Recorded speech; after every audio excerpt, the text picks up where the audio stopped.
ஆட்சிக்கு வந்தால் 1000 ரூபாய் குடும்ப தலைவிகளுக்கு, வந்த பிறகு தகுதி உள்ளவர்களுக்கு. ஏன் ஆத்தா அக்கா தகுதி பார்க்க நீ யாரு? உனக்கு என்ன தகுதி இருக்கு? இந்த கேள்வியை எவன் கேட்கிறானோ அவன் தான்டா மான தமிழச்சி மாறல பால் குடிச்சவனா இருக்க முடியும். எங்க ஆத்தாவுக்கு தகுதி இருக்காளன்னு கேட்க நீ யாரா? அதை கேட்கல.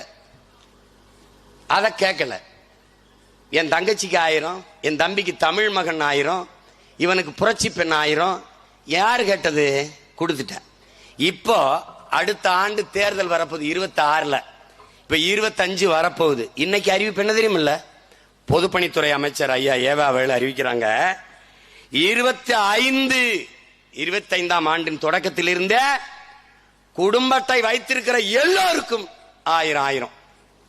எப்படி வந்துருச்சு? ஏன்